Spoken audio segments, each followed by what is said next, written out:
নমস্কার, দেখছেন নিউজ 18 বাংলা। আমি রুবেলা রয়েছি আপনাদের সঙ্গে। জেলা থেকে সরাসরি শুরুতেই আজ যে খবরে নজর, তৃণমূলের প্রস্তাবে সই জাল বিতর্ক। তৃণমূলের প্রস্তাবে সই জাল বিতর্ক আর প্রস্তাবের কপি নিউজ 18 বাংলা এক্সক্লুসিভ। আপনাদের জানিয়ে রাখি, তৃণমূলের প্রস্তাবে সই জাল বিতর্ক আর সেই প্রস্তাবের কপি নিউজ 18 বাংলা এক্সক্লুসিভ। আমরা সরাসরি চলে যাই নিউজ রুমে। সঙ্গে রয়েছেন সহকর্মী কৌশিক দাশগুপ্ত। কৌশিক, এক্সক্লুসিভ সেই কপি, সই জালের সেই কপি, প্রস্তাবের সেই কপি আমাদেরকে একটু ডিটেলে বোঝাও প্লিজ। একদম এই হচ্ছে সেই কপি, নিউজ 18 বাংলার হাতে এক্সক্লুসিভ কপি। যেই প্রস্তাবটা পাঠানো হয়েছিল বিধানসভা স্পিকারের কাছে তৃণমূলের তরফে, তৃণমূলের সর্বভারতীয় সাধারণ সম্পাদক অভিষেক বন্দ্যোপাধ্যায় বিধানসভা স্পিকারের কাছে জানিয়েছিলেন যে তাদের প্রস্তাব কি এবং সেই প্রস্তাবে কতজন সই করেছেন। প্রস্তাবটা ছিল যে তৃণমূলের তরফে ঠিক করা হয়েছে বিরোধী দলনেতা হিসাবে শোভনদেব চট্টোপাধ্যায়কে, leader of opposition deputy leader Asima Patra এবং নয়না বন্দ্যোপাধ্যায়, চিফ হুইপ ফিরহাদ হাকিম। এবং এই প্রস্তাবেকে সম্মতি জানিয়ে সই করেছেন 70 জন বিধায়ক। কিন্তু এই যে সই, সেই সইটা কি জাল সই না সত্যিকারের সই, এই নিয়েই এখন বিতর্ক তুঙ্গে। কারণ তৃণমূলেরই 2 বিধায়ক অভিযোগ করেছেন যে সই যাদের করা হয়েছে, দেখুন তাদের মধ্যে অনেকের সই লেখা রয়েছে ক্যাপসে অথবা ব্লক লেটারে, যেটাকে আমরা ক্যাপসে বলি, মানে বড় হাতের অক্ষরে লেখা সইটা রয়েছে ব্লক লেটারে। এবং তাতেই বিতর্ক তৈরি হয়েছে, এটা কি জাল সই না সত্যিকারের সই। তৃণমূলের 2 বিধায়ক ঋতব্রত এবং সন্দীপন সাহা, এরা দুজনে বিধানসভা স্পিকারকে এই অভিযোগ করেছেন এবং দেখা যাচ্ছে তাতে 13 বিধায়কের নাম ব্লক লেটারে লেখা। বাহারুল ইসলাম, ক্যানিং পূর্বর বিধায়ক চন্দ্রনাথ সিনহা, অরূপ রায়, তাপস মাইতি, নয়না ব্যানার্জি, তাপস মণ্ডল, কুণাল ঘোষ, এরকম মোট 13 জন বিধায়কের নাম রয়েছে ব্লক লেটারে। এই অভিযোগ করেছেন কুণাল ঘোষ, এই অভিযোগ করেছেন ঋতব্রত এবং সন্দীপন, এবং তাদের সেই অভিযোগের ভিত্তিতে তদন্ত হয়েছে। এবং যেটা দেখা যাচ্ছে যে তদন্ত করে বিজেপি সরকার, মুখ্যমন্ত্রীও জানিয়েছেন যে তৃণমূলের 3 বিধায়ক স্বীকার করেছেন যে তারা সই করেননি। এবং ঋতব্রতরা এই কথাও বলেছেন যে এই যে সই জাল করা হয়েছে, এবং তারা এই কথা বলেছেন যে তাদের সই করতে বলা হয়েছিল, তাদের নামও ওই তালিকায় রয়েছে, এবং তাদের বলা হয়েছিল 19 তারিখ সই করতে। আমরা কৌশিক সঙ্গে থাকো নিউজ 18 বাংলা এক্সক্লুসিভলি কি বললেন ঋতব্রত, একবার শুনি। আপনি তো হুইসেল ব্লোয়ারের পরিচয় দিচ্ছেন, কাউকে না কাউকে তো দিতেই হবে। এই চিঠিটা আপনি এবং সন্দীপনই দিয়েছিলেন স্পিকারের কাছে? আমার ড্রাফটিং করা মেনলি। হঠাৎ করে স্পিকারের কাছে চিঠিটা দেওয়ার প্রয়োজন হলো কেন? কাকে দেবো?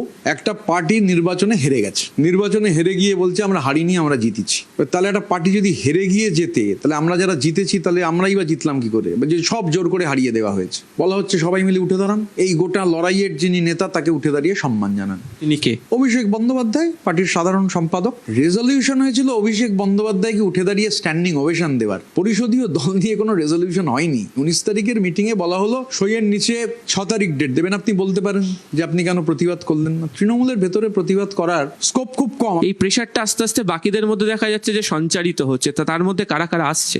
সাহস সংক্রামক। তো আমি আশা করব যে সংক্রমণ দ্রুত ছড়িয়ে পড়ুক। 19 তারিখের বৈঠকে দেখা গেল অনুকে অনুপস্থিত। গতকাল মাত্র 20 জন গিয়ে পৌঁছেছিল, একজন হয় জেলে রয়েছেন, বাকি 59 জন ছিল না।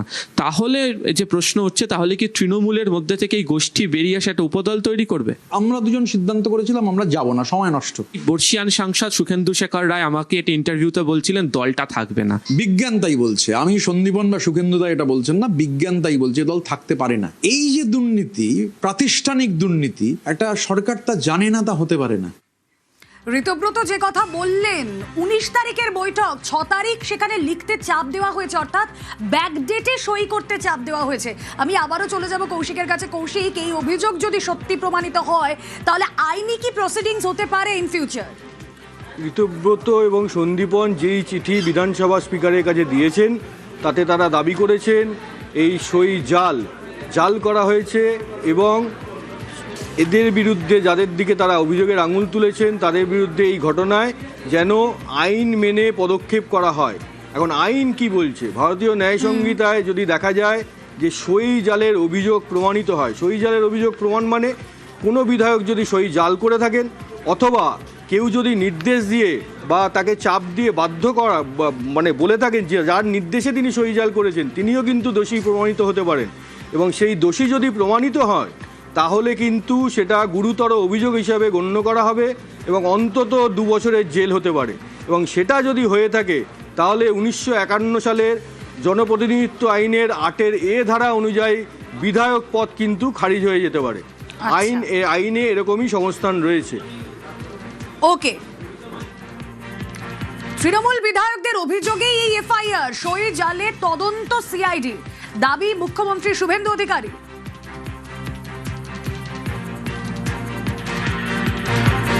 27/5 2জন এমএলএ এই যে রেজুলেশনের কপি, এতে ব্লক লেটারে 10 জনের নাম লেখা আছে। ব্লক লেটারে তো হয় না।